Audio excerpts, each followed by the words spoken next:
तीन दामाद की सास पार्ट 2। अब तक आपने सुना कि कावेरी जी अपनी तीनों बेटियों ईशा, मोहिनी और सुहाना की शादी 3 घर जमाई लड़कों के साथ करवा देती है।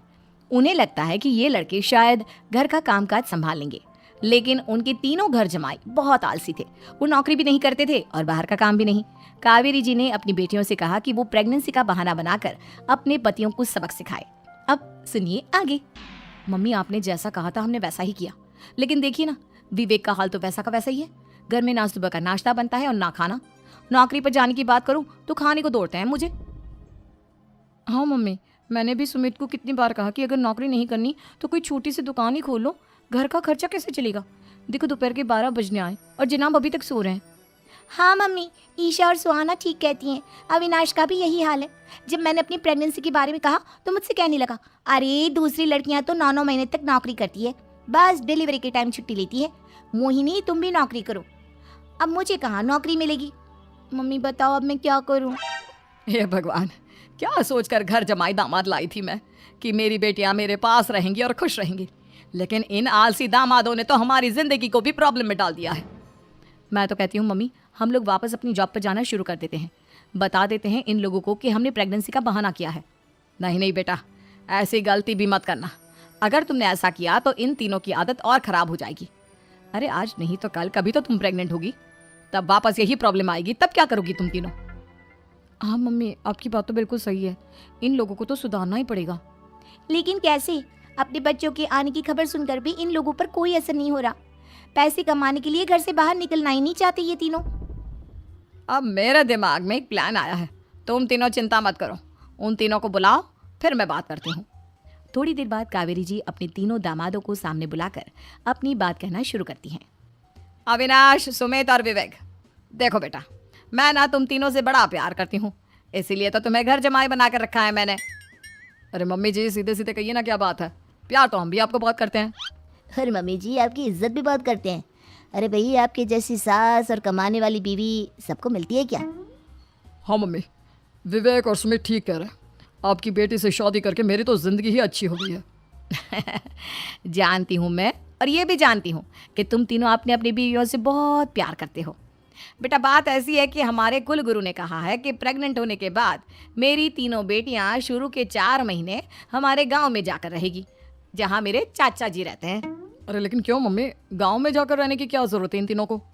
वो क्या है ना बेटा, हमारे परिवार को एक श्राप है।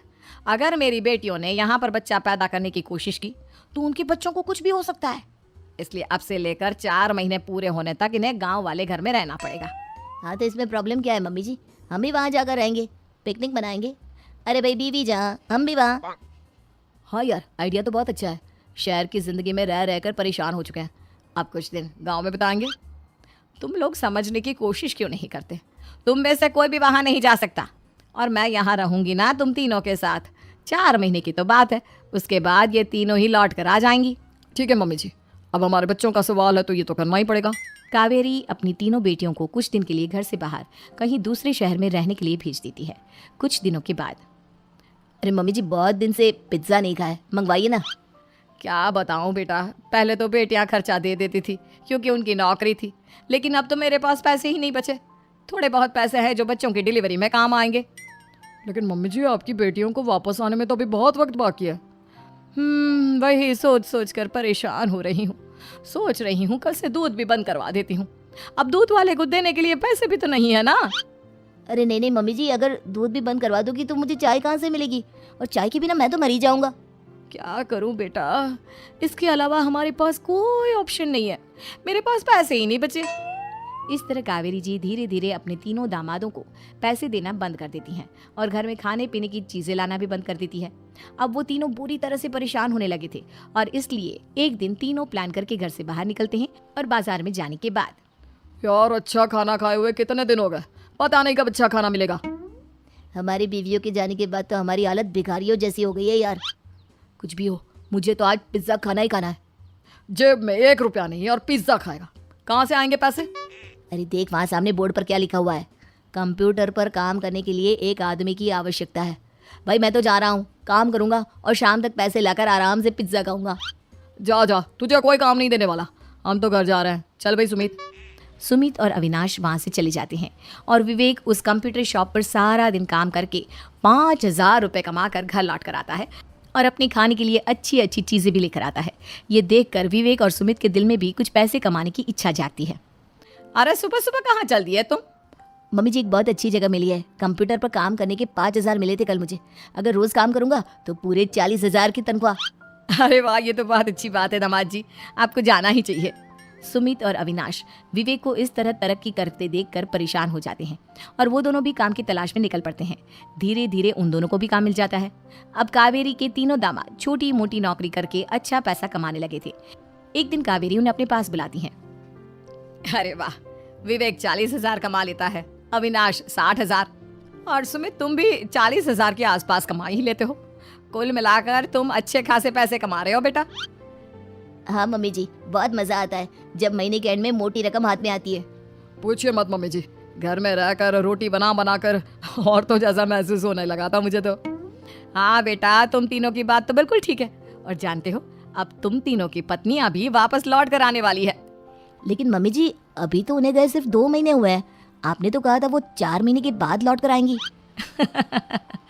ऐसा कुछ नहीं है बेटा, मैं सिर्फ तुम तीनों को सबक सिखाना चाहती थी कि आदमी घर में बैठकर बीवी की कमाई खाता हुआ अच्छा नहीं लगता। इस दुनिया में हर इंसान को मेहनत करनी चाहिए, काम करना चाहिए, चाहे वो औरत हो या आदमी, ताकि अपने परिवार को संभाल सके। कावेरी की बात सुनकर उन तीनों को अपनी गलती का एहसास होता है और कावेरी उन्हें सच बता देती है कि ईशा, सुहाना और मोहिनी शहर में ही कहीं दूसरी जगह रह रहे थे।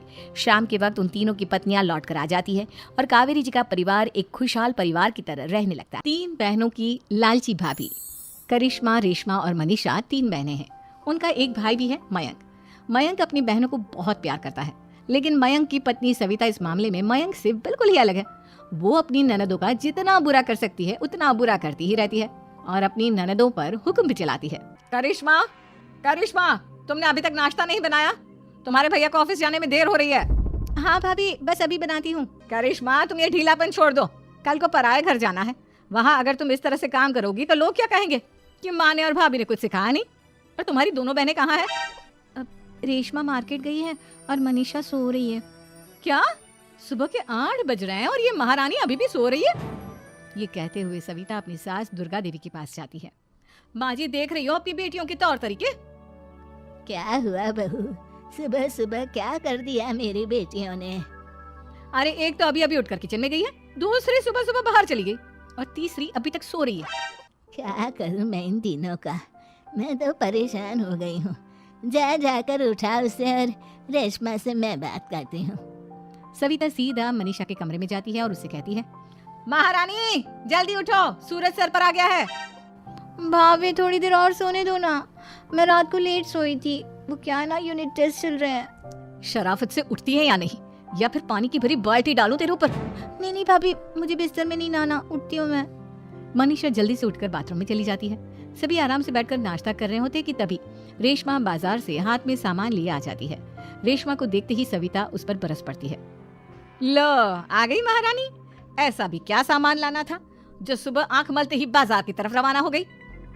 भाभी, कल आप ही तो चीख रही थी कि घर का सारा सामान मुझे ही लाना पड़ता है, घर में किसी को भी किसी काम से कोई लेना देना नहीं है। अब मैं बाजार जाकर सामान ले आई तो आपको इस बात से भी तकलीफ हो रही है?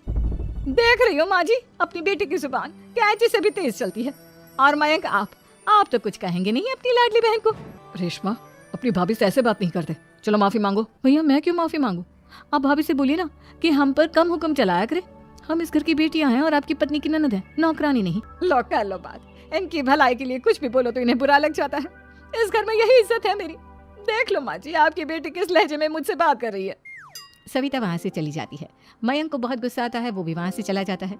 फिर करिश्मा रेशमा को समझाती है, रेशमा, तुम्हें भाभी से माफी मांग लेनी चाहिए थी ना। लेकिन दीदी, मैंने कुछ किया ही नहीं, तो मैं माफी क्यों मांगू? हाँ का रेशमा दीदी जैसे ही घर में आई भाभी ही उन पर चिल्ला रही थी। हाँ, मैं मानती हूँ कि गलती भाभी की थी। मैं तो इसलिए बोल रही हूँ कि भाभी ने माँ को तो पूरी तरह अपने वश में कर लिया है। वो हमारी बात सुनती ही नहीं। मयंक भैया हमारे लिए हमेशा खड़े रहते हैं, इसलिए उनकी बात का मान तो तुम्हें रखना चाहिए था ना। कोई फायदा नहीं दीदी, कुछ दिनों की बात और है, भाभी उन्हें भी हमारे खिलाफ भड़का देंगी। फिर वो भी माँ की तरह हमारी किसी बात का विश्वास नहीं करेंगे। इसी तरह सविता अपनी तीनों ननदों को किसी न किसी बात पर परेशान करती रहती थी। एक दिन मयंक अपनी तीनों बहनों के लिए गिफ्ट लाया। करिश्मा, ये तुम्हारे लिए हार का सेट, रेशमा तुम्हारे लिए सुंदर सी ड्रेस, और मनीषा तुम्हें किताबें पसंद है ना, तुम्हारे लिए किताबें लाया हूँ। थैंक यू भैया। थैंक यू भैया, थैंक यू भैया। करिश्मा, तुम्हारा नेकलेस कितना सुंदर है, ये भैया कहाँ से ले आए होंगे?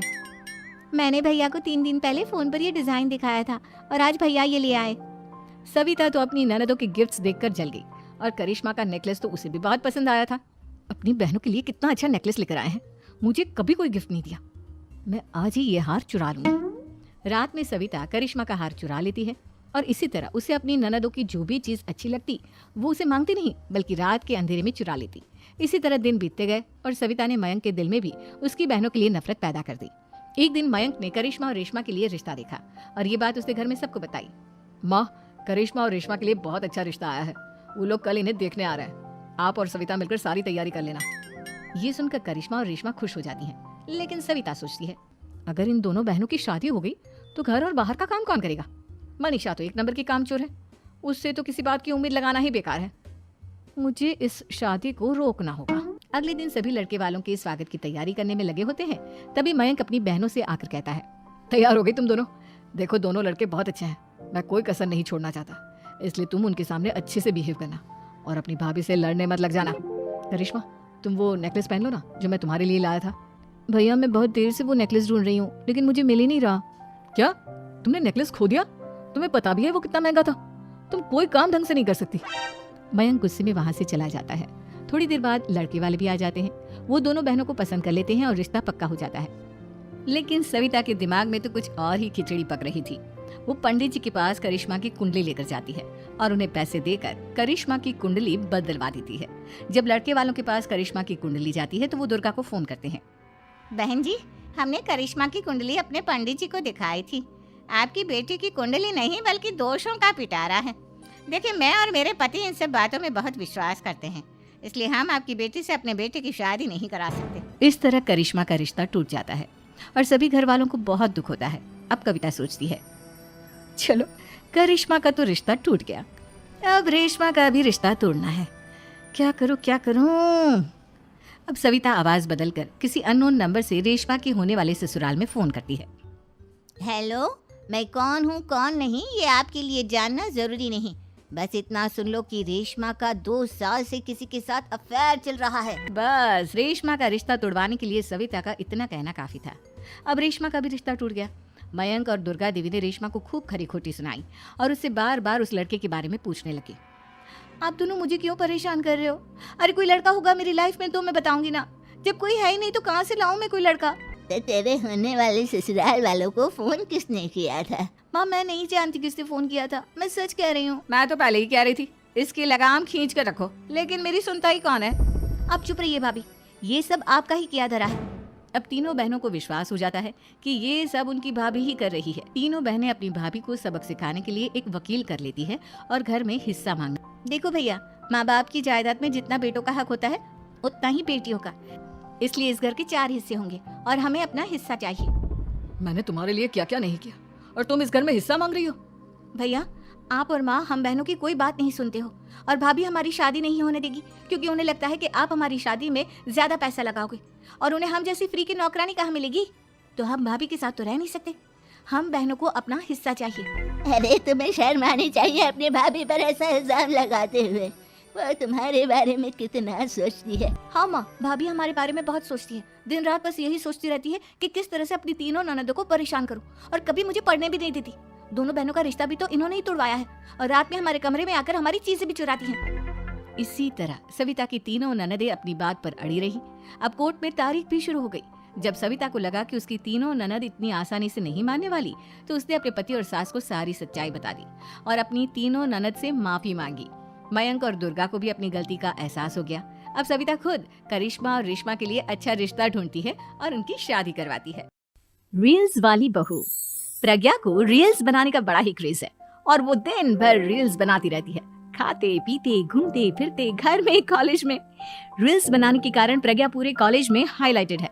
जहाँ उसकी रील्स सभी को पसंद आते हैं, वहीं मनीषा चिंता में डूबी रहती है। एक रोज जब खाते हुए प्रज्ञा रील्स बना रही होती है, तब मनीषा कहती है, 1 मिनट भी चैन नहीं है इस लड़की को, यह नहीं कि खाना तो आराम से खा ले, लेकिन नहीं, अरे थोड़ी देर रील्स नहीं बनाओगी तो आसमान नहीं टूट पड़ेगा। अरे मम्मी, इसी को तो कहते हैं डिटर्मिनेशन। तुम नहीं समझोगी ये सब।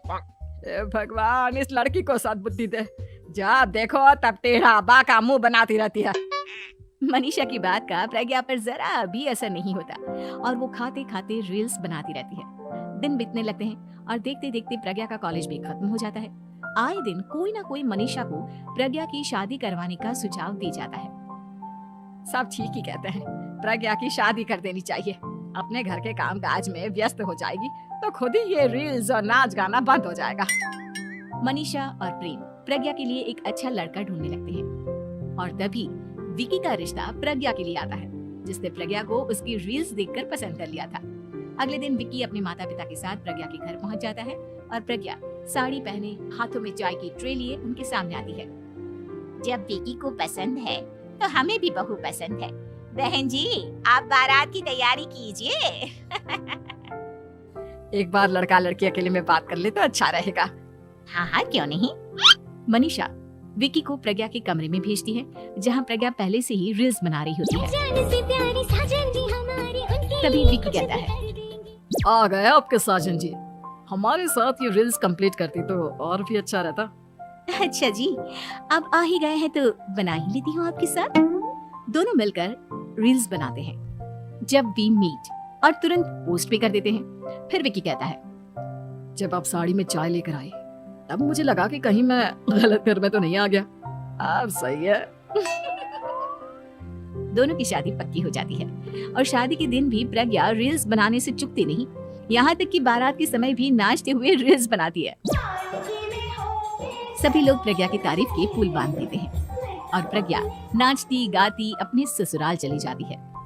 सब कुछ अच्छा चल रहा होता है। प्रज्ञा यहाँ भी दिन भर हर चीज की रील्स बनाती रहती है।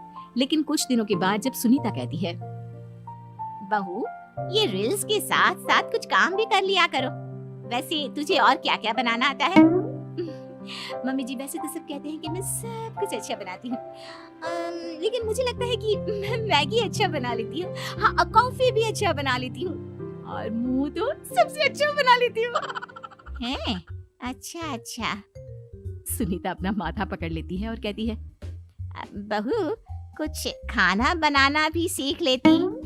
मम्मी जी, मैं लंबी प्लानिंग कर रही हूँ। जल्दी ही मैं इतनी फेमस हो जाऊंगी कि मुझे पैसे मिलने लगेंगे। हम दोनों सास बहू राज करेंगे, राज नौकर काम करेंगे और लोगों की तो लाइन लगेगी हमसे मिलने के लिए। तेरा दिमाग खराब हो गया है क्या बहू?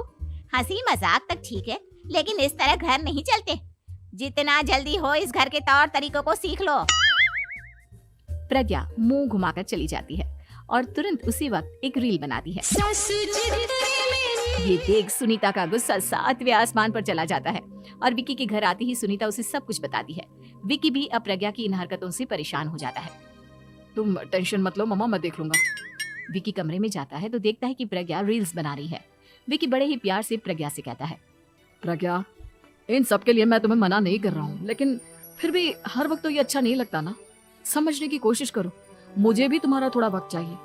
मैं जब ऑफिस से आता हूँ तो मुझे समय देने की जगह इसी में लगे रहते हो। तुम ज्यादा ही सोच रहे हो। तुम भी मेरे साथ रील्स बनाओ ना, तुम्हें भी बहुत अच्छा लगेगा। तुम्हें इज्जत से कोई बात समझ में नहीं आती क्या? दिमाग खराब हो गया है तुम्हारा इस चकाचौंध से। अगर तुमने अपना रवैया नहीं बदला तो मैं तुमसे दूर चला जाऊंगा। तुम्हें रिश्ता लेकर आए थे, मुझे लड़कों की कमी नहीं थी और ना आज है। विकी दरवाजा पटक कर चला जाता है। धीरे धीरे विकी प्रज्ञा से दूर होता जाता है। एक रोज मनीषा प्रज्ञा के ससुराल उससे मिलने जाती है। तब सुनीता उससे कहती है, बहन जी, अब आई हैं तो कुछ दिन यहाँ रहकर जाइएगा। आप ही का घर है। हाँ मम्मी, बहुत दिन हो गए तुम्हारे साथ एक भी रील नहीं बनाई मैंने। प्रज्ञा तुरंत अपने फोन में रील्स ऑन कर लेती है। ये सब मुझसे नहीं होगा। तेरा ये भूत अभी तक नहीं उतरा क्या? बहन जी, आप कुछ कहती नहीं क्या इसे? जब आप ही कुछ नहीं कर पाई तो मैं कर ही क्या सकती हूँ। सास तो वैसे ही बदनाम है। शाम को घर की लाइट चली जाती है और मनीषा प्रज्ञा से कहती है, मेरे घुटनों में बहुत दर्द हो रहा है, तू लाइट का कुछ इंतजाम करना बेटा। अच्छा, कैंडल जला देती हूँ मम्मा। प्रज्ञा गाते हुए कैंडल जलाती है और खिड़की के पर्दे के पास रख देती है। मनीषा, जिसे बहुत दर्द हो रहा है, वो सो जाती है और प्रज्ञा हमेशा की तरह अपने रील्स में लग जाती है। उधर कैंडल की वजह से पर्दा आग पकड़ लेता है और मनीषा के कमरे में आग लग जाती है। बचाओ, कोई है, बचाओ। सभी भागते हैं और विकी कमरे की आग बुझाने में लग जाता है, लेकिन तब तक मनीषा आधी जल चुकी थी। मनीषा की हालत देख प्रज्ञा रोने लगती है। विकी मनीषा को तुरंत हॉस्पिटल ले जाता है और उसे एडमिट कराता है। विकी प्रज्ञा से कहता है, देख लिया ना, तुम्हारे इस नाच गाने की वजह से आज तुम्हारी माँ की जान जाते जाते रह गई। अब पता नहीं तुम और क्या चाहती हो। उधर डॉक्टर कहते हैं, इनकी हालत बहुत नाजुक है, आधे से ज्यादा जल चुकी है। प्रज्ञा रोती हुई मंदिर में जाती है और भगवान के आगे जाकर कहती है, भगवान, मेरी माँ को ठीक कर दो। मैं कसम खाती हूँ, हाथ से ये रील्स बनाना छोड़ दूंगी। बस मुझे मेरी माँ वापस मिल जाए। 2 दिन बीत जाते हैं और मनीषा खतरे से बाहर आ जाती है। पेशेंट अब ठीक है, आप लोग उनसे मिल सकते हो। सब कोई मनीषा से मिलता है और प्रज्ञा सबके सामने अपना फोन तोड़ देती है। मुझे माफ कर दो मम्मा, मैंने तुम लोगों की बातों को नजरअंदाज किया। बेटा, कोई भी चीज जरूरत से ज्यादा खराब है। मैंने तुम्हें रील्स बनाने से कभी मना नहीं किया, लेकिन हर वक्त एक ही चीज तो सही नहीं है। मैं समझ गई हूँ मम्मा, आई एम सॉरी। प्रज्ञा उस दिन से रील्स बनाना छोड़ देती है और पूरी तरह से अपने घर में लग जाती है। अगर वीडियो पसंद आए तो लाइक सब्सक्राइब जरूर करें। KGF वाली बहू। निर्मला जी के बेटे सुमित की शादी नव्या के साथ हो गई और निर्मला जी बहुत खुश थी क्योंकि बहू रानी दिखने में बहुत खूबसूरत थी और नेचर भी अच्छा था। निर्मला जी का बहुत अच्छे से ख्याल रखती थी, कभी किसी से झगड़ा नहीं करती थी। लेकिन निर्मला जी की बहू में कुछ तो अनोखा था और वो ये था कि KGF मूवी देखने के बाद KGF मूवी के हीरो की बहुत बड़ी फैन बन गई थी और बस हर वक्त उसे ही कॉपी करने की कोशिश करती रहती। बस एक यही आदत की वजह से निर्मला जी को कभी कभी उस पर गुस्सा आ जाता। बाकी सब कुछ ठीक था। सुमित बेटा, तुम नव्या को समझाने की कोशिश क्यों नहीं करते? अरे बार बार KGF के हीरो की तरह भेस बदल कर घूमती रहती है कॉलोनी में, सब देख देख कर हंसते हैं। क्या करूं मम्मी, मैंने उसे कई बार कहा कि बहू हो, बहू की तरह रहा करो, लेकिन उसके सर पर तो KGF का भूत सवार है, किसी की सुनती ही नहीं। ठीक है बेटा, तो ऑफिस जा, मैं एक बार और उससे बात करने की कोशिश करती हूँ। थोड़ी देर के बाद नव्या अपने कमरे से निकलकर बाहर आती है। अरे बहू, ये क्या, तुम फिर से KGF की एक्टर बन गई? मम्मी जी, आपको पता है ना, मैं उसकी पर्सनालिटी से बहुत इम्प्रेस्ड हूँ और मेरी फेवरेट मूवी है ये। जानती हैं, मैंने तो सारे डायलॉग्स भी रट कर रख लिए हैं। अरे बेटा, लेकिन थोड़ा बहुत समाज की भी तो परवाह करनी पड़ती है ना। तुम इस तरह घूमती हो, सब लोग क्या सोचते होंगे, थोड़ा तो डरा करो। मम्मी जी, डर होना चाहिए और दिल में होना चाहिए, वो अपन के नहीं, सामने वाले के दिल में होना चाहिए। अरे तुम फिर से KGF के डायलॉग मारने लगी। अरे पता नहीं कब समझोगी। डोंट वरी मम्मी जी, मैं अभी आपके लिए गर्मा गर्म कॉफी बना कर लाती हूँ, उसके बाद आपकी सारी टेंशन रफू चक्कर हो जाएगी। कुछ दिनों के बाद, नव्या, नव्या कहाँ हो तुम? मैं यहाँ हूँ। अरे क्यों इस तरह KGF का हीरो बनकर घूम रही हो? कभी तो मेरी बीवी बनकर रह लिया करो। छोड़ो ना सुमित। अच्छा बताओ, मुझे आवाज किस लिए दे रहे थे? क्या बताऊं यार, मेरे बॉस ने मुझे इतना काम दे दिया ना, पूरी तरह से परेशान हो गया हूं। ऐसा लगता है ऑफिस नहीं युद्ध पर जाता हूँ। अरे बेटा, परेशान क्यों होता है, ला मैं तेरा सर दबा देती हूँ, दुखी मत हो, काम तो सबको करना ही पड़ता है।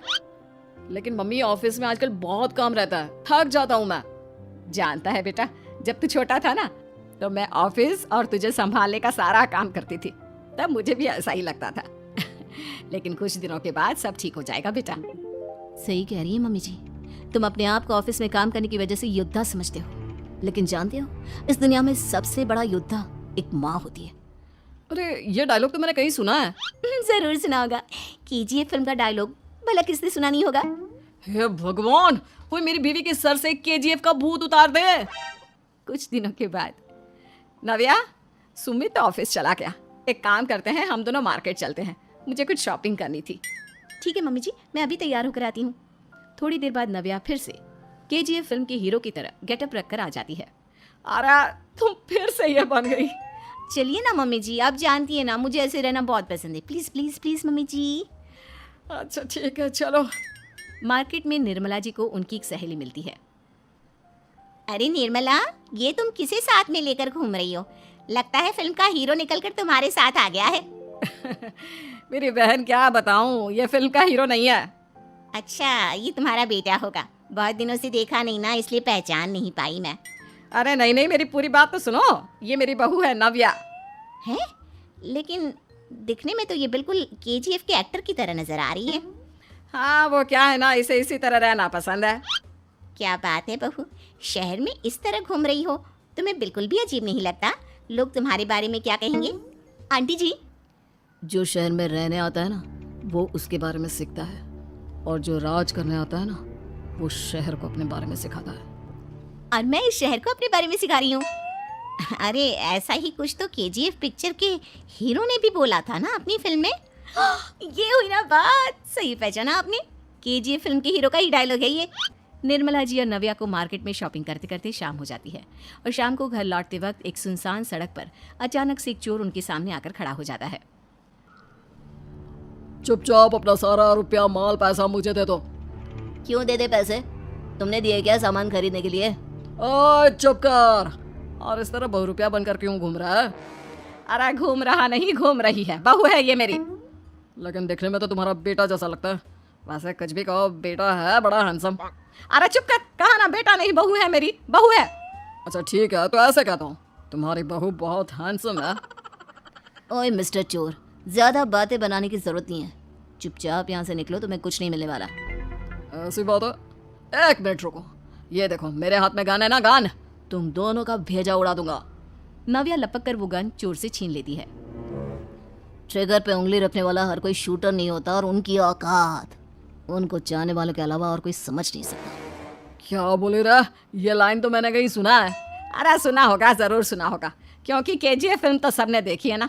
मेरी बहू तो दिन में 4-4 बार देखती है, उसी का डायलॉग है ये। अरे वाह आंटी जी, बहुत कमाल की है आपकी बहू, चलता फिरता केजीएफ का एक्टर ही लगती है। एक काम करो, अब तुम यहाँ से चलते फिरते बनो, वरना तुम्हारी ये जो नकली गन है ना, इसी से नकली गोली चलाकर तुम्हारा नकली भेजा उड़ा दूंगी। चोर डर के मारे वहां से भाग जाता है। कुछ दिनों के बाद एक दिन सुमित नव्या से कहता है, नव्या, मेरे कुछ दोस्तों ने शहर के बाहर जो बड़ा सा गार्डन है ना, वहाँ पर गेट टुगेदर का प्लान बनाया है। तुम भी सही वक्त पर रेडी हो जाना, हम भी चलेंगे। रेडी होने में तो मैं माहिर हूँ, और आप तो जानती ही है ना मैं कैसे रेडी होती हूँ। नव्या प्लीज, इस बार मेरी बीवी की तरह बनकर तैयार हो जाना। केजीएफ का एक्टर फिर कभी बन लेना। नहीं सुमित, मैं तुम्हारे दोस्तों से पहली बार मिल रही हूँ, मैं अपना असली हुनर तो दिखाऊंगी ना उन्हें, ताकि उन्हें भी पता चले कि तुम्हारी बीवी बीवी नहीं बल्कि एक बहुत फेमस फिल्म का स्टार है, स्टार। ठीक है, तुम्हारी जिद के आगे मेरी कहाँ जलने वाली है। और फिर सुमित अपनी बीवी को लेकर अपने दोस्तों के पास पहुंचता है। यह है मेरी पत्नी नव्या। अरे मुझे तो लगा ये तुम्हारा कोई नया दोस्त है। हाँ, मैं भी बहुत देर से सोच रहा था कि सुमित का नया दोस्त तो बड़ा हैंडसम है। आप लोगों को गलत फहमी हुई है, मैं इनका दोस्त नहीं बल्कि इनकी बीवी हूँ। अगर आप बीवी हैं तो बीवी की तरह क्यों नहीं रहती? आपको देखकर तो ऐसा लगता है जैसे सुमित अपनी किसी कॉलेज की फ्रेंड को लेकर घूम रहा है। अब क्या बताऊँ यार, तुम लोग ही समझाने की कोशिश करो, मेरी तो कोई बात नहीं सुनती। अरे भाभी जी, ये तो बहुत बुरी बात है, रियली वेरी बैड। हमारे दोस्त को तो बीवी के साथ रहने की फीलिंग ही नहीं आती होगी। If you think I am bad, I am your dad. अरे भाभी जी, क्या कमाल का डायलॉग मारा है, मजा आ गया। आप तो एक्टिंग भी बहुत अच्छी करती हैं। हाँ, लेकिन बस एक ही इंसान की एक्टिंग करती है मेरी बीवी, केजीएफ के हीरो की, और उसी की तरह रूप बदल बदल कर घूमती रहती है। यार सुमित, तेरे तो मजे हैं, चलता फिरता सिनेमा हॉल तेरे संग चलता है। बेटा, मेरे कितने मजे हैं और कितने नहीं, ये तो मुझे ही मालूम है। ऐसा क्यों कह रहा है यार, सारा दिन डायलॉग सुनने को मिलते हैं, और बीवी एक हैंडसम दोस्त की तरह नजर आती है, और क्या चाहिए? क्या बताऊं भाई, कई बार रात को सोते वक्त जेब में नकली गन रखकर सोती है, और फिर झटके से मेरे सर पर गन तान के केजीएफ के डायलॉग मारती है। उस वक्त मेरी क्या हालत होती होगी, ये तो मैं ही समझ सकता हूँ ना। सुमित की बात सुनकर उसके सारे दोस्त जोर जोर से हंसने लगते हैं। अगर वीडियो पसंद आए तो लाइक सब्सक्राइब। चाइनीज बहू, चाइनीज बहू हमारी याद तो है ना आपको, भूले तो नहीं ना? हाँ भाई, थोड़ी देर में ही सही, लेकिन चाइनीज बहू की कहानी आ ही गई। क्या हो रहा है ये देश में? चाइना ने तो आतंक ही मचा रखा है। अरे क्या हो गया, क्यों चाइना को कोसता रहता है? भूल मत, तेरी ससुराल चाइना की ही है। हाँ, वहाँ पर ये देखना, लड़ाई झगड़े, ये बीमारी, ऊपर से ये देश कितना चालाक है, अंदर न जाने क्या क्या करता रहता है। तभी अंदर से बहू की चिल्लाने की आवाज आती है। अरे क्या हो गया बहू, क्यों चिल्ला रही है? माँ जी, ये देखिए, ये रूस ने यूक्रेन की हालत क्या कर दी है। ऊपर से चाइना में दोबारा लॉकडाउन लग गया है। माँ जी, अब क्या किया जाए? अरे तो तुम लोगों को क्या परेशानी हो रही है, मैं तो यही नहीं समझ पा रही हूँ। वो क्या है ना माँ, हम लोग चाइना जाने की सोच रहे थे, सांगसू के भाई की शादी है। तो क्या? अरे कौन सा उन लोगों के यहाँ भाई घोड़ी चढ़ता है जो बहन काजल लगाकर नेक लेगी। माँ जी, उसकी आंखें बहुत छोटी छोटी है, उसमें या तो पुतली रह सकती है या काजल। साले की पुतली निकाल कर काजल लगा दो, अंधा कहीं का। क्या क्या बोले तुम मेरे भाई के बारे में? अरे नहीं नहीं बहू, वो तो बोल रहा था कि तुझे नेग मिल जाएगा। हैं, बहन है ना तो उसकी। नहीं नहीं माँ जी, मैं सब समझती, ये मेरे भाई का मजाक बनाते रहते। कितना सीधा है मेरा भाई, बिल्कुल छिपकली जैसा। नहीं नहीं बहू, सीधा गाय जैसा होता है। सही पकड़े हैं माँ जी। हाँ, तो मेरे भाई की शादी है, मैं चाइना जरूर जाऊंगी। तभी एक पड़ोसन आ जाती है। अरे नहीं नहीं बहू, तू कहीं ना जा, हम लोगों का मन कैसे लगेगा तेरे बिना। ले बहू, तेरे भाई के लिए ये शॉल रख ले, हमारी तरफ से गिफ्ट कर देना।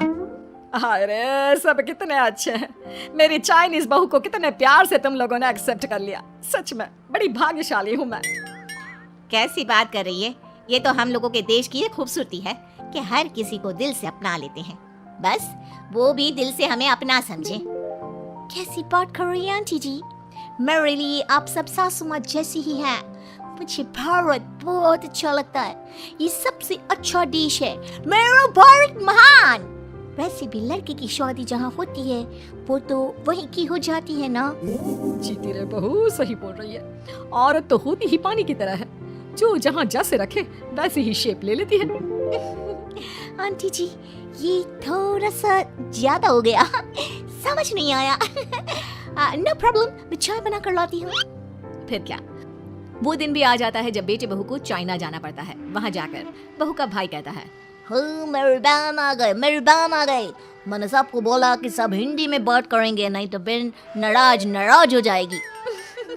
थैंक्स बॉय, हिंदी मेरी भाषा है। अब मुझे उसी में बात करना अच्छा लगता है। आपने जीजा जी से मिलो। ओ बहन, तुम अंदर चलो।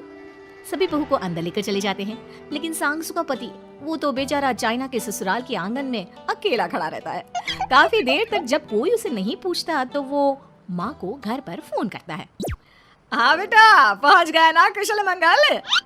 हाँ माँ, लेकिन सांगसू पता नहीं कहाँ है, वो तो अंदर गई है तब से बाहर आई ही नहीं। अरे कैसे बात कर रहा है, तो तू अंदर चला जा, तू बाहर क्यों है?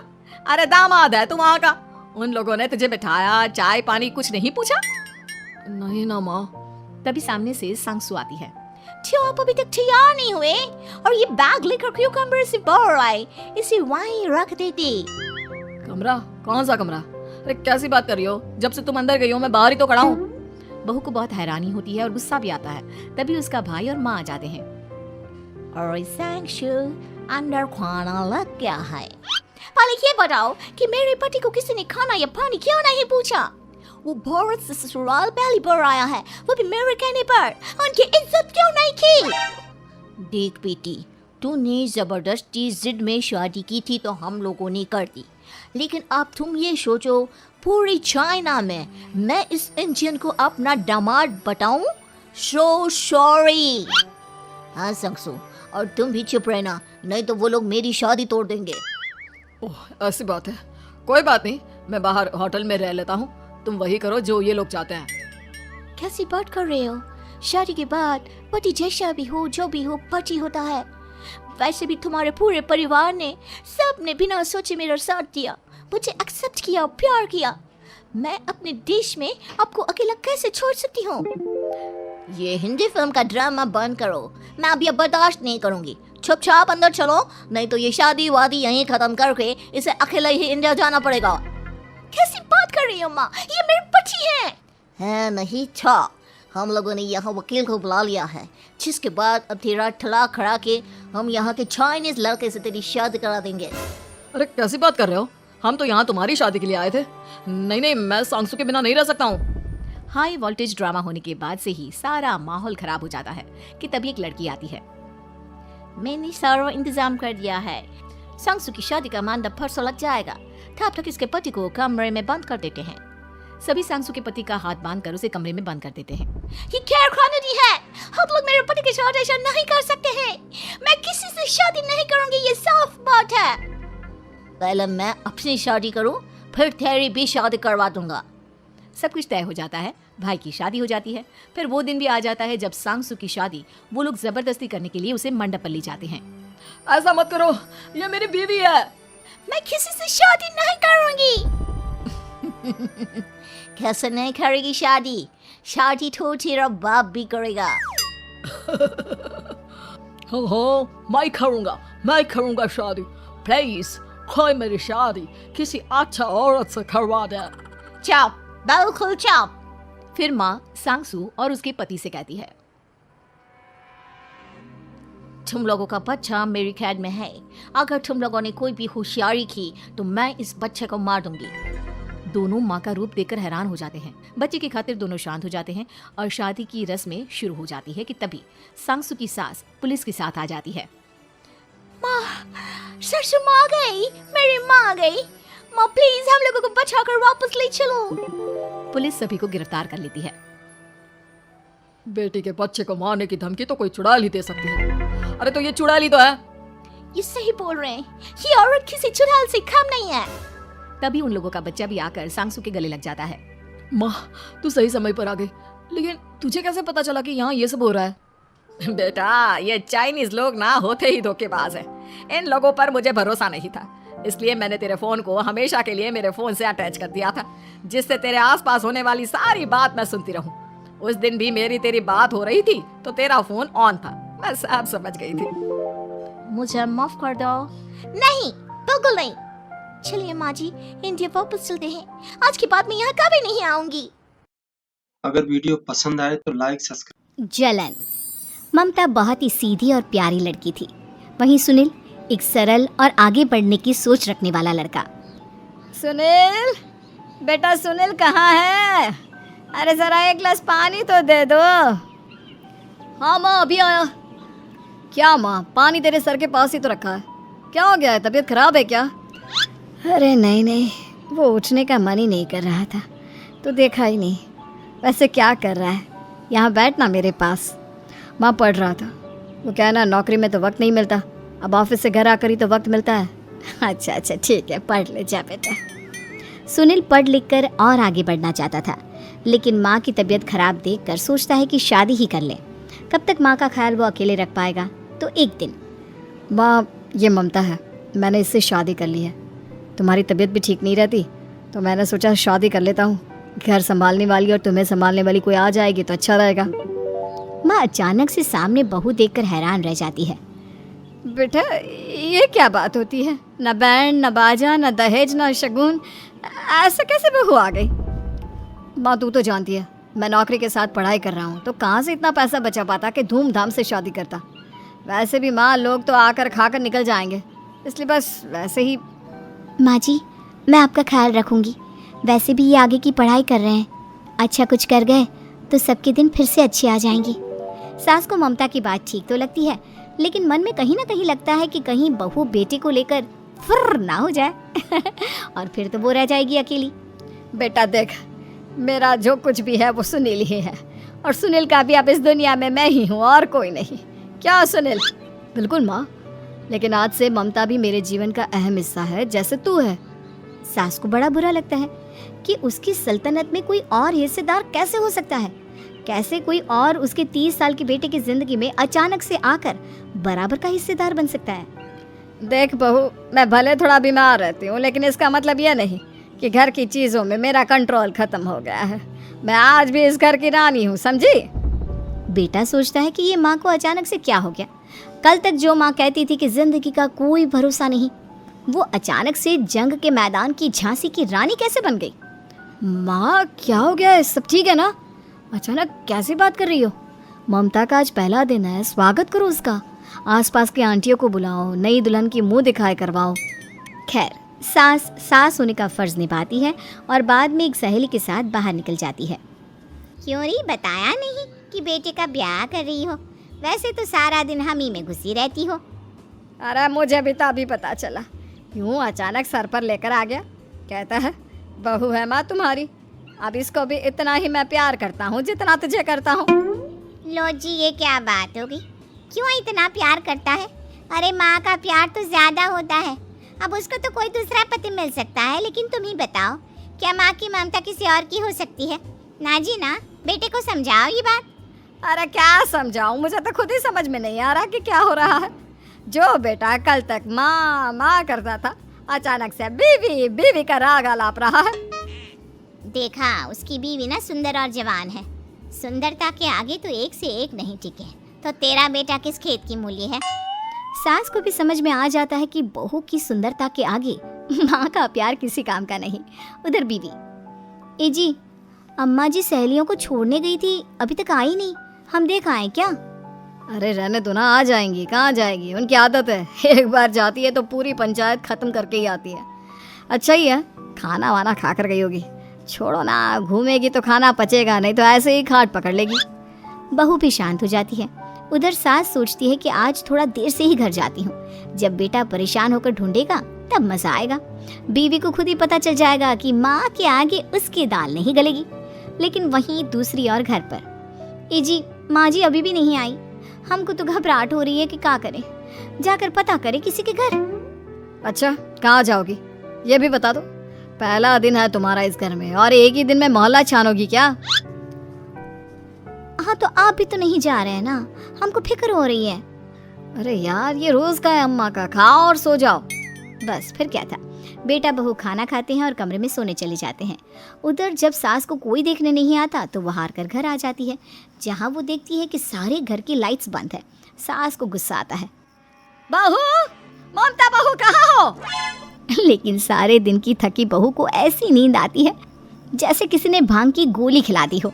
वो तो नहीं उठती, उठकर आ जाता है बेटा। अरे क्या बात है अम्मा, काहे चिल्ला रही हो? अरे सो जाओ ना, सुबह की थकी है बहू, वो सो रही है। जोर से बोलोगी तो नींद खुल जाएगी उसकी। माँ को गुस्सा आ जाता है। फिलहाल तो सो जाती है, लेकिन मन ही मन ढेर सारा जहर बहू के लिए भरा होता है। सुबह बहू चाय बना रही होती है कि सास धीरे से गैस तेज कर देती है, जिससे चाय का बर्तन जल जाता है। और जैसे ही बहू चाय का बर्तन उठाती है, उसका हाथ जल जाता है। मेरा हाथ जल गया। वो जोर जोर से चिल्लाकर इधर उधर भागती है कि सास थोड़ी देर में उसके हाथ में पानी डाल देती है। हाय रे बहू, क्या कर रही हो? पहली बार रसोई छुई हो क्या? सासू माँ, गलती से गैस तेज रह गई थी और बर्तन जल गया, जिससे मेरा हाथ जल गया। हाय रे, कितना गंदा दाग, छी छी छी छी, मुझे तो उल्टी आ रही है तेरा गला हुआ मांस देखकर। तू ना मुझे अभी साथ से खाना मत लगाना। बहू भी खुद का हाथ देखती है तो उसे भी रोना आ जाता है। कुछ दिनों के बाद सास की सहेली आती है, बहू चाय बनाकर लाती है। उसके जाने के बाद सहेली कहती है, बहू की सुंदरता ऐसी है कि कोई भी दीवाना हो जाए। वैसे तेरे बेटे का क्या हाल है? अरे वैसा ही है, बहू के पीछे लट्टू। क्या करूं, कुछ समझ में नहीं आ रहा। मैंने तो बहू के चेहरे पर दिवाली के पटाखे की चक्री फेंक दी, उसका पूरा चेहरा जल गया। अब देखो ना रही सुंदरता, और ना ही अब मेरा बेटा उसे पूछता है। अरे अब तो वो उसे छोड़कर दूसरी भी देखने को बोल गया है मुझे। बहू सारी बात सुन रही होती है। आंटी, एक बात बताइए, क्या भरोसा है कि दूसरी सही आए और आपके अनुसार रहे? देखिए आंटी, मेरी सासू माँ को गलत बात सिखाने की जरूरत नहीं है। हमारा परिवार साथ में खुशी से रह रहा है। देख बहू, मेरी सहेली की बेइज्जती ना कर, वही अच्छा रहेगा तेरे लिए, समझी? बहू नहीं मानती है। वो बार बार उनकी सहेली को घर से निकल जाने को कहती है। तभी सास की सहेली पास के चूल्हे से लकड़ी लाकर बहू के चेहरे पर लगा देती है। बहू जोर जोर से रोने लगती है। अरे ये क्या कर दिया? मैंने कहा किया, ये तो तूने किया। तू ही नहीं चाहती थी कि बहू बेटे के साथ रहे, भला मैं क्यों करूंगी? मैं तो चली, निपटो अब। बहू रो रही होती है, दर्द से चिल्ला रही होती है, लेकिन सास उसे डॉक्टर के पास नहीं ले जाती। तभी पति आता है। क्या हो गया ममता? ये दाग कैसे लगा? तुम कैसे जली?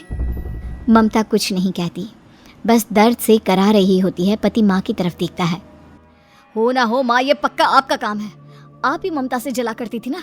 देखना माँ, अब पुलिस आएगी, केस बनेगा, लेकिन पहले मैं ममता को अस्पताल लेकर जा रहा हूँ। सभी अस्पताल जाते हैं, जहाँ डॉक्टर ममता की सास से कहते हैं, आपने तो नहीं जलाया ना बहू को। अब ममता की सास के तो पसीने छूट रहे होते हैं। वो घबरा कर कहती है, ना ना डॉक्टर साहब, कैसी बात करते हैं, हम क्यों जलाएंगे अपनी बहू को। डॉक्टर ममता के पति से पूछते हैं, देखिए, क्योंकि ये ससुराल में जली है तो मामला पुलिस का बनता है, तो आप पहले पुलिस को बुलाइए, तभी इलाज पूरा होगा। सास डर जाती है कि अब तो बच्ची जिंदगी जेल में ही रहना होगा। रहने दीजिए ना, पुलिस को क्यों बुलाना। सारी हंसी खत्म हो जाएगी जब पुलिस के डंडे पड़ेंगे। बहू को जलाना भले ही बहुत आसान हो, लेकिन उसके बाद सारी जिंदगी जेल की हवा खाना। सास डर जाती है। पुलिस आती है। पास लेटी दर्द से करा रही ममता स्टेटमेंट देती है। तो क्या हुआ था, कैसे जली आप। ममता पास खड़ी सास को देखती है। बेटी बताओ, कैसे जल गई तुम। ओए काका का किरण वाली शाहरुख, चुप, बिल्कुल चुप। सास चुप। सभी इंतजार करते हैं कि ममता क्या बोलेगी। जी, मैं खाना बना रही थी, लकड़ी उड़कर मेरे ऊपर गिर गई और मैं जल गई। सास बहू की बात सुनकर रोने लगती है। देखा माँ, कितनी समझदार है ममता। ये चाहती तो, हाँ बेटा, ये चाहती तो मैं आज जेल में होती। मुझे माफ कर दे, मैं आगे से अभी कभी ऐसा नहीं करूंगी। बहू के साथ मिलकर रहूंगी, मुझे माफ कर दे। पति, पत्नी और नौकरानी। शीतल और अभिमन्यु की शादी को 5 साल हो चुके थे, लेकिन अभी तक उनका कोई बच्चा नहीं हुआ था। इसकी वजह से शीतल और अभिमन्यु परेशान रहते थे, लेकिन उन दोनों से ज्यादा परेशान थी शीतल की सास, यानी अभिमन्यु की माँ जानकी देवी। जानकी देवी चाहती थी कि जल्दी से जल्दी उनकी गोद में पोता या पोती आ जाए, और इसीलिए वो अपनी बहू शीतल को लेकर एक दिन हॉस्पिटल पहुंची। डॉक्टर मैडम, जरा ठीक से चेक करके बताइए ना, कई बड़े बड़े डॉक्टर को दिखाया है, लेकिन मेरी बहू माँ ही नहीं बन पाती।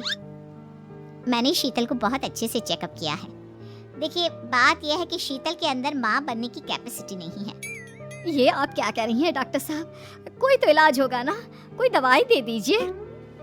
देखिए, कुछ प्रॉब्लम ऐसी होती है जिनका कोई ट्रीटमेंट नहीं होता। आई एम सॉरी टू से, लेकिन शीतल कभी माँ नहीं बन सकती, क्योंकि उसके यूट्रस में अंदर से ही कुछ प्रॉब्लम है। घर आने के बाद। क्या हुआ माँ, कहाँ लेकर गई थी आप शीतल को। अरे कहाँ लेकर जाती, डॉक्टर मैडम के पास ले गई थी, लेकिन तेरी बीवी तो कभी माँ बन ही नहीं सकती। मम्मी जी, इसमें मेरी क्या गलती। अगर अंदर से कोई प्रॉब्लम है तो उसमें मैं भी कुछ नहीं कर सकती। जानती हूँ, ये बात डॉक्टर के मुंह से सुन चुकी हूँ। अब दोबारा मेरे सामने इस बात का गाना मत गा। अरे माँ, परेशान होने की जरूरत नहीं है, हम सोचते हैं ना कुछ। अरे क्या सोचेगा तू, जब डॉक्टर कह चुका है कि तेरी बीवी माँ नहीं बन सकती, तो बता क्या सोचेगा तू, कहाँ से लाएगा बच्चा।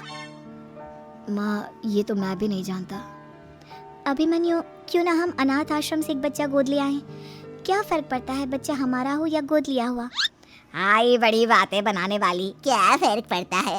अरे क्यों फर्क नहीं पड़ता, मुझे इस वंश को आगे बढ़ाने के लिए मेरे बेटे का खून चाहिए, किसी दूसरे का नहीं।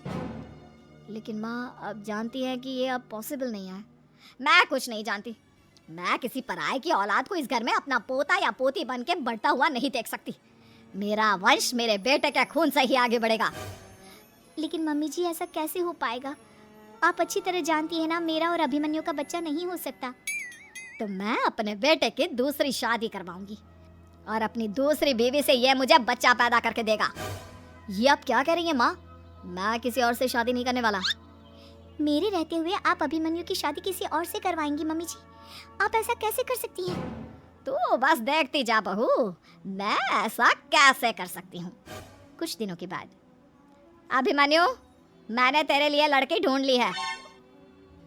माँ, मैं आपको कितनी बार समझाऊं, मुझे किसी से शादी नहीं करनी है।